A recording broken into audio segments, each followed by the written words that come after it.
Hello and welcome back to our YouTube channel MCQs Adda. तो guys आज का जो टॉपिक है वो रहेगा introduction of economics, basic concepts and principles. इस पर हम एमसीक्यूज करने वाले हैं और इस पर जो हम एमसीक्यूज करेंगे वो स्टेटमेंट बेस पर रहेंगे।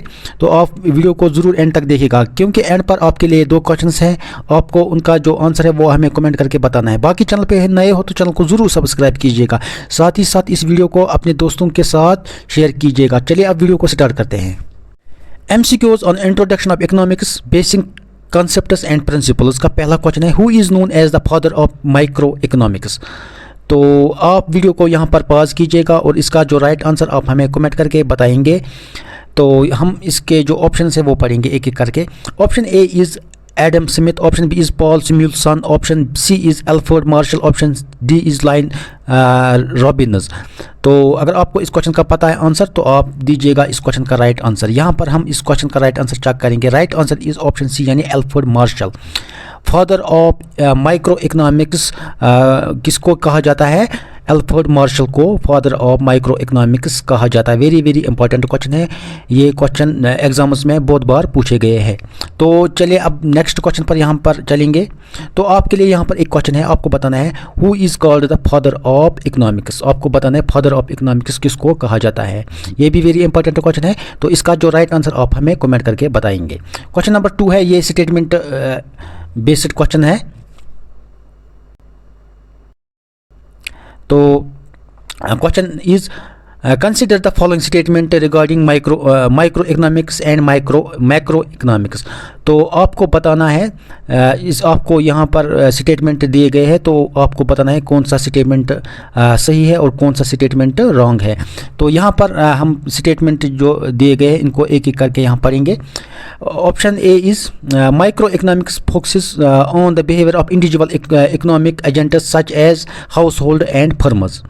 Option B is macro economics studies aggregate economic phenomena such as national income, general price level and total employment. Option 3 is Ragnar Frisch coined the term microeconomics and macroeconomics in 1933. Option 4 is microeconomic analysis assumes that macroeconomics variables remain constant, partial equilibrium. तो यहाँ पर लिखा हुआ है which of the statements given above are correct. Option A is 1 and 2 only, option B is 1, 2 and 3 only, option C is 2 and 4 only, option D is 1, 2, 3 and 4. तो बताइएगा कौन सा स्टेटमेंट यहाँ पर सही है माइक्रो इकोनॉमिक्स और मैक्रो इकोनॉमिक्स से रिलेटेड। तो इस क्वेश्चन का जो राइट आंसर है वो है ऑप्शन डी यानी 1, 2 एंड 3। तीनों जो ऑप्शंस है ये सही है माइक्रो इकोनॉमिक्स और macro economics. Next question is, ये भी स्टेटमेंट बेस्ड क्वेश्चन है। Consider the following statement regarding positive and normative economics. तो जो पॉजिटिव और नॉर्मेटिव इकोनॉमिक्स है इनके रिलेटेड जो ऑप्शंस यहाँ पर दिए गए आपको बताना है कौन से ऑप्शंस ठीक है और कौन से ऑप्शंस सही नहीं है। तो यहाँ पर हम इसके जो रिलेटेड स्टेटमेंट है वो पढ़ेंगे। जो फर्स्ट स्टेटमेंट है वो positive economics deals with objective analysis and facts about what is in the economy. Option 2 is normative economics incorporates value judgements and deals with what ought to be. Option statement 3 is positive economics statement can be tested and verified using empirical data. Option 4 is, यहाँ पर ये misprint हुआ है, यहाँ option number 4 है 3 के जो यहाँ पर लिखा है। The statement inflation in India is currently 5% is a normative statement. Which of the statement given above are correct? Option A is 1, 2 and 3 only, option B 1, 2 only, option C is 2, 3 and 4 only, option D is 1, 2, 3, 4। तो इसका जो right answer है वो है 1, 2 and 3 यानी जो यहाँ पर स्टेटमेंट 4 है वो रॉन्ग है। The statement inflation in India is currently 5% as a normative statement. जो ये पॉजिटिव और जो नॉर्मेटिव ये होते हैं इकोनॉमिक्स, इसमें क्या होता है कि जो पॉजिटिव इकोनॉमिक्स ये डील करता है फैक्ट्स में, जो मतलब जो चल रहा है अभी जो चल रहा है, और जो नॉर्मेटिव इकोनॉमिक्स है ये फ्यूचर की, जो फ्यूचर में क्या होने वाला है ये इससे डील करता है। तो यहाँ पर ये याद रखना ज़रूरी है। चलते हैं नेक्स्ट क्वेश्चन है, क्वेश्चन नंबर 4। ये एमसीक्यूज है, सिंपल एमसीक्यूज है, ये स्टेटमेंट बेस्ड नहीं है। इसमें हमने ज़्यादा से ज़्यादा जो स्टेटमेंट बेस्ड क्वेश्चन है वही रखे, थोड़े ये नॉर्मल जो एमसीक्यूज ये भी रखे हैं। तो question number 4 is in economics dash is the want satisfying power of a commodity और सर्विस। तो आपको बताना है इकोनॉमिक्स में वो कौन सी चीज़ है जिससे हमारी जो वांट है वो सेटिस्फाई होते हैं, वो satisfying power of a commodity और ए सर्विस, मतलब एक चीज़ में जो वो पावर होता है या किसी सर्विस में पावर जिससे हमारी जो वांट है वो सेटिस्फाई होते हैं, उसको क्या कहते हैं। Option A is demand, option B is value, option B C is price and option D is utility. तो इस क्वेश्चन का राइट आंसर है ऑप्शन डी यानी यूटिलिटी। तो utility is the want satisfying power of a commodity और service. जो utility है ये एक पावर है जो कि एक कमोडिटी में होता है जिससे हमारी जो वांट है वो सेटिस्फाई होता है। Next question is question number 5। Consider the following statement concerning scarcity and opportunity cost. तो ये जो स्टेटमेंट दिया हुआ है ये किस रिलेटेड है, स्कैरसिटी और जो अपॉर्चुनिटी कॉस्ट है उस रिलेटेड है। तो स्टेटमेंट जो पहला स्टेटमेंट है वो है scarcity exists because human wants are unlimited while resources are limited. Statement second is opportunity cost represents the value of the next best alternative for foregone when a decision is made. Statement third is if a resource has no alternate use, its opportunity cost is zero. जो statement fourth है वो है opportunity cost is always recorded as a monetary expenses and on accounting balance sheet. तो यहाँ पर आपको बताना है विच of the following statements given above और करेक्ट। आपको बताना है जो दिए गए ऊपर स्टेटमेंट्स है इनमें से कौन सा स्टेटमेंट्स सही है। तो option A is 1, 2 and 3 only, option B is 1 and 2 only, option C is 2 and 4 only, option D is 1, 3 and 4 only. तो इसका जो राइट आंसर है वो है option 1, 2 and 3 only, 1, 2 and 3 only, यानी option number A is the right answer.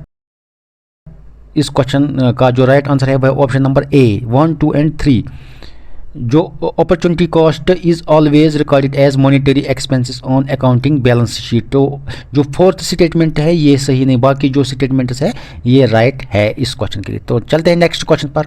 Next question is in which economy both public and private sector dominate the economic activity. Very important, आपको बताना है कौन सी economy में दोनों पब्लिक और private जो sectors है डोमिनेट करते हैं इकोनॉमी एक्टिविटी को।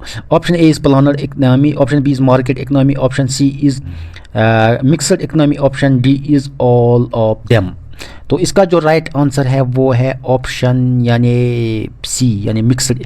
जो मिक्सड इकोनॉमी है इसमें जो मिक्सड इकोनॉमी होता है इसमें दोनों प्राइवेट और जो प्राइवेट सेक्टर्स है वो काम करते हैं, वो जो लोगों के लिए मतलब जो वेलफेयर सोशल वेलफेयर के लिए काम करते हैं, लोगों की भलाई के लिए काम करते हैं, इसमें पब्लिक और प्राइवेट में। इंडिया में हमारी जो है अभी वो मिक्सड इकोनॉमी चल रहा है जहाँ यहाँ पर पब्लिक और प्राइवेट दोनों यानी गवर्नमेंट और जो प्राइवेट प्लेयर्स है वो दोनों यहाँ पर काम करते हैं हमारी इकोनॉमी में, ठीक है। और जो ये प्लानर इकनॉमी है ये इसमें गवर्नमेंट डोमिनेट होता है, और जो मार्केट इकनॉमी है इसमें जो प्राइवेट प्लेयर्स है वो काम।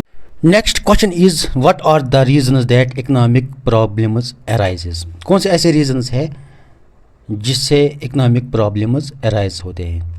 Option A is unlimited wants, option B is limited resources, option C is alternative use of resources, option D is all of them is correct.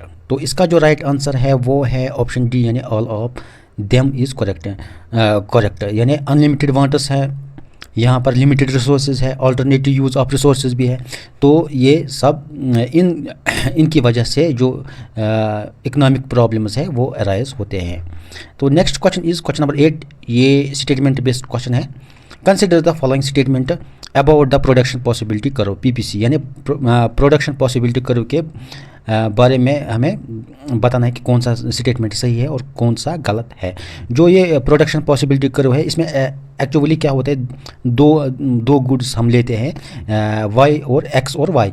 तो क्या करते हैं जो कि हम जो हम फैक्टर्स लगाते हैं गुड वाई गुड पे, तो वो हम उसको चेंज करते हैं और एक्स में हम वो चाहे वो टेक्निक हो चाहे कुछ भी लेबर हो, गुड जो एक्स गुड है उस पे हम लगाते हैं। तो उसी से वो उसकी जो एफिशिएंसी गुड जो एक्स गुड है उसकी एफिशिएंसी बढ़ जाती है। तो दैट इज़ वाई इसको हम कहते हैं प्रोडक्शन पॉसिबिलिटी कर्व। तो स्टेटमेंट फर्स्ट है is a point inside the PPC indicators underutilization of or inefficiency of resources. Statement second is a point outside the PPC is unattainable with current technology and available resources. Option statement 3 is the slope of PPC represents the marginal rate of transformation MRT. जो statement 4 है वो है the PPC is typically concave to the origin due to the law of increasing marginal opportunity cost. जो अब हमें इसका देखना है which of the statement given above is or correct. Option A is 1 and 2 only, option B 2 and 3 and 4 only, option C is 1 3 and 4 only, option D is 1 2 3 and 4। तो इसका जो right answer है वह ऑप्शन डी यानी 1 2 जो दिए गए सारे जो स्टेटमेंट्स है यहाँ पर, तो ये सब सही है किस रिलेटेड से, production possibility curve. Next question is question number 9, consider the following statement regarding factors of production. तो फैक्टर्स ऑफ प्रोडक्शन से रिलेटेड यहाँ पर क्वेश्चन दिया गया है। तो हम इनको जो फैक्टर्स ऑफ प्रोडक्शन इस पर हमने ऑलरेडी एक वीडियो 2 वीडियोस इस पर हमने अपलोड किए हैं, तो आप वो चेक कर सकते हैं।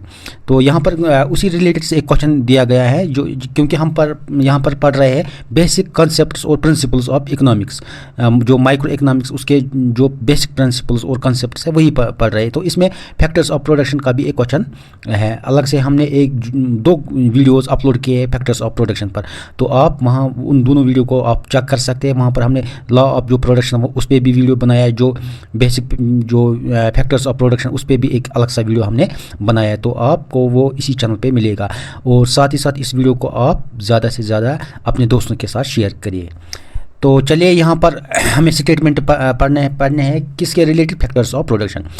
जो पहला स्टेटमेंट है land as a factor of production includes all natural resource provided by nature. ठीक। Statement second is labour refers to human effort both physical and mental exerted for economic reward.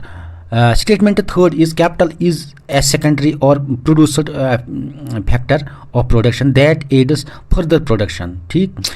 And option 4 is entrepreneur earns interest as its economic reward.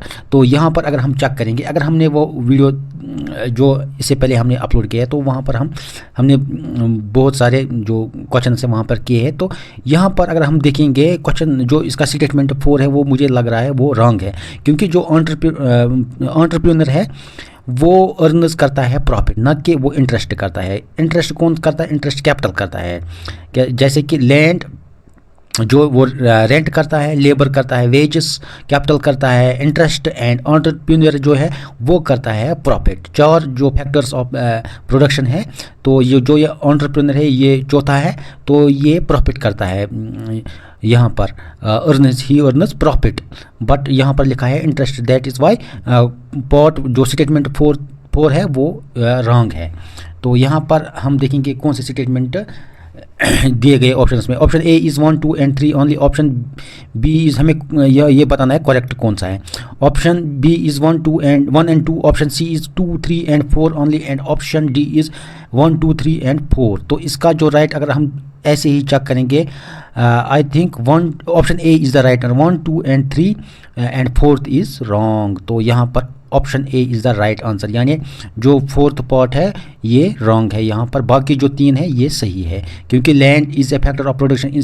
इसमें जो natural resources है by nature जो हमें provide होते हैं nature से वो आते हैं। Labour refers to human effort, तो that is correct and capital is a secondary और प्रोड्यूसर। जो कैपिटल है तो वो हमें लगता है जो ये फैक्टर ऑफ प्रोडक्शन है, ये हमें करता है एड करता है फर्दर अगर हमारे पास कैपिटल ज़्यादा है, ज़्यादा पैसा है, तो हम ज़्यादा से ज़्यादा प्रोडक्शन करेंगे, हम ज़्यादा से ज़्यादा रॉ मटेरियल खरीदेंगे, लेबर इस पे लगाएंगे, ताकि हमारी जो प्रोडक्शन है वो जो हम करना चाहते हैं, जो भी आउटपुट हमारा हो वो ज़्यादा से ज़्यादा हो जाएगा।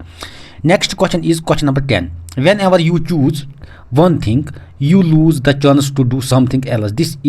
This lost chance is your। Very important question है। जब भी आप किसी एक चीज़ को चूज करते हो तो जो दूसरा चीज़ है वो आप लूज़ करते हो, तो this lost chance is your. जो आप लूज़ कर रहे हो उसको क्या बोलते हैं? Option A is opportunity cost, option B is sunk cost, option C is fixed cost, option D is marginal cost. तो इसका जो राइट आंसर है वो है ऑप्शन ए यानी अपॉर्चुनिटी कॉस्ट। जब भी हम किसी दो चीज़ में एक चीज़ को जब हम चुनेंगे तो दूसरा चीज़ जो हम वो लूज़ करेंगे, चाहे हमारे पास मतलब पैसे कम हो या कुछ और रीज़न से, तो वो जो जिसको हम लास्ट जिसका जो मतलब जो हमें चाहिए था बट हमने उससे मतलब जो प्रेफर किया था, जिसको हमने प्रेफर नहीं किया, जिसे हमने लॉस्ट किया, उसको क्या बोलते हैं? Opportunity cost. Next question is which of the following cost is calculated in terms of loss of output of y for every additional unit of x produced when resources are shifted from y to x। तो इस question को यहाँ पर थोड़ा सा हम समझेंगे।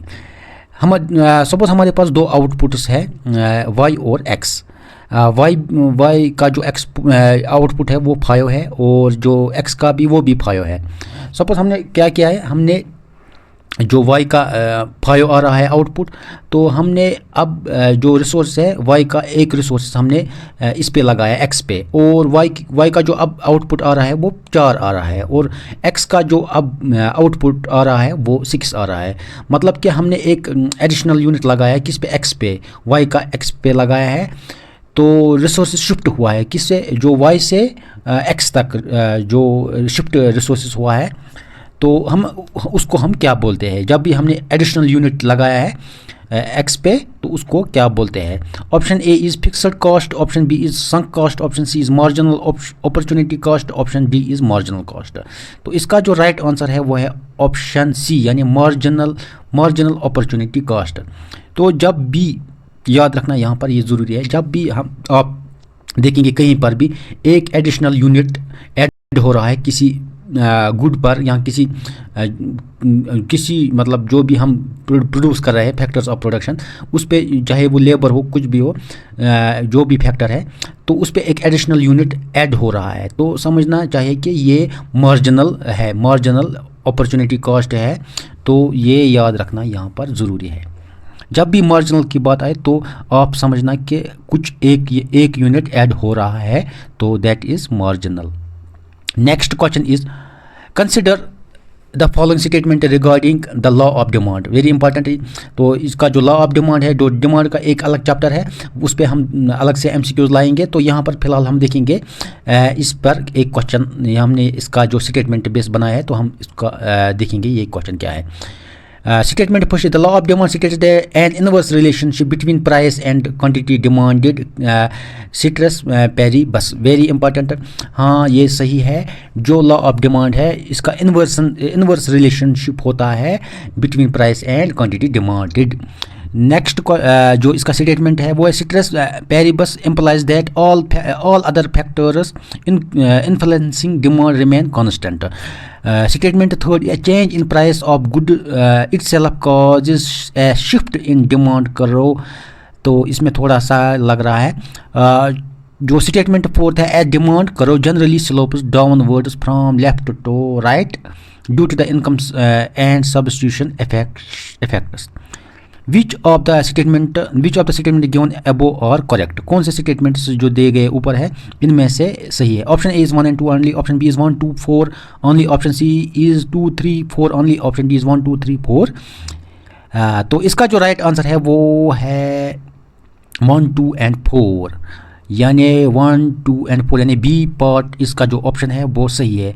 इसका मतलब जो ऑप्शन सी है जो ऑप्शन सी है यानी स्टेटमेंट थर्ड है ये रॉन्ग है। बाकी स्टेटमेंट फर्स्ट और सेकंड और फोर्थ ये करेक्ट है, statement third is the wrong, क्योंकि a change in price of good itself causes a shift in demand curve, ये सही नहीं है, क्योंकि जब भी डिमांड करो शिफ्ट होता है तो वो सिर्फ प्राइस से नहीं होता है, उसमें बाकी अदर डिटरमिनेंट्स है वो भी है, लाइक इनकम है, चॉइस ऑफ गुड्स है, प्रेफरेंस है और भी बहुत सारे जो डिटरमिनेंट्स है वो इसमें होते हैं। वो डिमांड करो जो शिफ्ट होता है उसमें वो चेंज करते हैं, खाली प्राइस ही नहीं करता है। दैट इज़ वाई ऑप्शन जो स्टेटमेंट थर्ड है ये रॉन्ग है। क्वेश्चन नंबर 13 ये भी स्टेटमेंट बेस्ड क्वेश्चंस है, तो ज़्यादा से ज़्यादा हमने कोशिश की है इसमें जो स्टेटमेंट बेस्ड क्वेश्चन है वही हमने यहाँ पर आपके सामने रखे हैं। तो आई होप आपको ये वीडियो काफ़ी पसंद आया होगा, तो इसलिए आप एक लाइक ज़रूर कीजिएगा। चलिए क्वेश्चन नंबर 13 पर, यहाँ पर हमें जो लॉ ऑफ सप्लाई है तो इस पे हमें जो स्टेटमेंट्स दिए गए हैं इसमें हम देखेंगे क्या है। स्टेटमेंट फर्स्ट है the law of supply establish a direct positive relationship between price and quantity supplied ceteris paribus. Option statement second is a normal supply curve slopes upwards from left to right. जो statement third है an increase in output prices shift the supply curve to right. And option fourth is technological advancement shift the price curve to right. तो इसका जो right options है विच of the statements are given above are correct, दिए गए ऊपर जो दिए गए स्टेटमेंट्स है कौन से सही है और कौन सा रॉन्ग है। Option A is 1 and 2 only or correct, option B is 1, 2 and 4 only or correct, option C is 2, 3 and 4 only or correct, option D is 1, 2, 3, 4 सभी ठीक है। तो इसका जो राइट आंसर है ऑप्शन सी यानी 2, 3 and 4 और करेक्ट। इसका मतलब जो पहला स्टेटमेंट है वो रॉन्ग है। The law of supply established a direct positive relationship between price and quantity supplied, तो ये रॉन्ग है यहाँ पर। Next question is consider the following statement about the law of diminishing marginal utility. तो statement first it states that a consumer consumes more units of good, the additional satisfaction derived from each extra unit decreases. Statement second is total utility reaches its maximum when marginal utility is 0. Third is when marginal utility becomes negative, the total utility begins to decline. Fourth statement, the law assumes continuous consumption of homogeneous units of a good without time lags. Which of the statements given above are correct? कौन से statement सही है जो ऊपर दिए गए हैं। Option A is 1 and 2 only, option B is 1, 2 and 3 only, option C is 2, 3 and 4 only, option D is 1, 2, 3, 4। तो इसका जो राइट आंसर है 1, 2, 3 and 4। सभी जो ऑप्शंस हैं जो स्टेटमेंट्स है सभी ठीक है, सभी जो सही है जो दिए गए स्टेटमेंट्स है सभी सही है। तो ये याद रखना ज़रूरी है। जो डिमिनिशिंग मार्जिनल यूटिलिटी है ये जो टोटल यूटिलिटी ये दोनों मतलब जब भी मार्जिनल यूटिलिटी ज़ीरो होता है उस टाइम पे जो टोटल यूटिलिटी है वो पीक पर होते हैं, अपनी मैक्सिमम जो होता है वो वहाँ पर होता है। जब भी मार्जिनल यूटिलिटी बिकम्स जब वो नेगेटिव हो जाता है तब उस टाइम पे टोटल यूटिलिटी है वो स्टार्ट करता है डिक्लाइन। तो इसको हमने जो लास्ट लेक्चर हमने MCQs लाए थे law of factors of production, उसमें हमने इसको अच्छे तरीके से वहाँ पे बहुत सारे क्वेश्चंस लाए हैं, तो उस पर हमने वहाँ से अच्छे से वो उसको डिस्कस किया हुआ है, तो आप वो ज़रूर वीडियो देखिएगा। Next question is question number 15। Consider the following statement regarding indifference curves. Statement first, an indifference curve represents combination of two goods that provide equal total satisfaction to a consumer. Statement two indifference curves can intersect each other at a consumer equilibrium. और statement third is indifference curves are convex to origin due to the diminishing marginal rate substitution MRS for statement a higher difference curve represents higher level of consumer satisfaction. कौन से statement सही है? 1 3 and 4, 1 and 2, 1 and 3, 2 3 and 4, 1 2 and 3 4. तो इसके जो option है 1 3 and 4, यानी जो स्टेटमेंट थर्ड सेकंड है वो रॉन्ग है. Two difference curves can intersect each other at a consumer equilibrium. जो इंडिफरेंस कर्व्स है अगर दो इंडिफरेंस कर्व्स होंगे वो इंटरसेक्ट करेंगे एट ए कंज्यूमर, ये सही नहीं है. Two indifference curves can never intersect each other, ये याद रखना है. अगर दो इंडिफरेंस कर्व्स जब होंगे वो कभी एक दूसरे को इंटरसेक्ट नहीं करेंगे. That is why the option statement second is wrong. बाकी सारे जो फर्स्ट थर्ड और फोर्थ ये सब सही है. Question number 16 statement based question ये भी है, ये मार्केट से रिलेटेड क्वेश्चन है. इन ए मार्केट और स्टेटमेंट पढ़ेंगे हम पहले. First statement in A market economy capitalism resource allocation A primary guided by signals and private ownership. Second is in a command economy socialism a central planning authority determines production and distribution. Third, India operates a mixed economy where both public and private sectors coexist. तो ये सही है. Third one is सही. अब देखेंगे बाकी का कौन सा 1 and 2, 2 and 3, 1 and 3, 1 2 and 3. तो इसका जो राइट आंसर है वो है 1 2 and 3, यानी तीनों ही सही है. जो मार्केट इकोनॉमी होती है कैपिटल, उसमें प्राइमरी एलोकेशन जो प्राइवेट जो अभी हमने ऊपर हमने जो पढ़ा है अभी, जो मार्केट इकोनॉमी होते हैं उसमें प्राइवेट जो प्लेयर्स होते हैं वो रेट बाकी चीज़ सब वो डिसाइड करते हैं, उसमें ज़्यादा वही होते हैं, प्राइवेट ओनरशिप होती है. और जो कमांड इकोनॉमी यानी सोशलिज्म सेंट्रल प्लानिंग अथॉरिटी, उसमें गवर्नमेंट का जो डिसीजन होता है, वो जो रेट्स होता है वो सब करते हैं. और जो मिक्सड इकोनॉमी है उसमें आपको पता है दोनों पब्लिक और प्राइवेट दोनों काम करते हैं लोगों की भलाई के लिए. तो इंडिया में अभी चल रहा है मिक्सड इकोनॉमी. अगर आप क्वेश्चन आएगा ये अलग से इंडिया में कौन सी इकोनॉमी है, तो आपको बताना है कि इंडिया में अभी मिक्सड इकोनॉमी चल रहा है, यानी यहाँ पर पब्लिक गवर्नमेंट और जो पब्लिक प्राइवेट सेक्टर दोनों exist. Next question number 17 is law of diminishing marginal utility. Consider the following statements. Option statement is as a consumer consumes more units of a commodity, total utility decreases continuously. Statement second is marginal utility becomes zero when the total utility reaches its maximum point. Statement third is the law assumes continuously consumption of secondized units of a good. तो इसका जो यहाँ पर हम देखेंगे 1 and 2, 2 and 3, 1 and 3, 1 2 and 3. इसका जो right answer है वह है ऑप्शन बी यानी 2 and 3. Marginal utility becomes zero when total utility reaches its maximum point. Very right. Third is the law assumes continuous consumption of standardized units of a good. यहाँ पर जो as a consumer consumes more units of a commodity, total utility decreases continuously. तो ये option wrong है यहाँ पर. Next is economic growth related से economic growth versus development. Consider economic growth और इकोनॉमिक डेवलपमेंट से रिलेटेड यहाँ पर स्टेटमेंट्स दिए गए हैं. तो हम पढ़ेंगे एक एक करके इन तीनों स्टेटमेंट्स को, फिर देखेंगे कौन सा स्टेटमेंट सही है. Economic growth is a quantitative measure indicating an increasing in real GDP और output over time. Statement second is economic development is a broad qualitative concept that includes growth along with social institutions and living standard improvements. Third is economic growth always guarantees economic development. यहाँ पर मुझे लग रहा है third one is wrong. तो 1 and 2 only, 1 and 3 only, 1 and 3 only, 1 2 and 3. तो 1 and 2 और right, यानी option A is the right answer.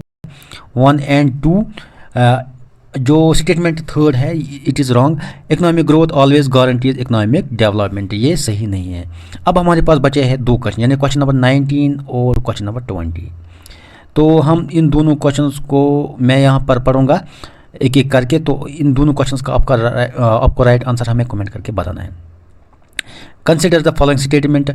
Under perfect competition individual firms or price takers and face a horizontal perfectly elastic demand करो।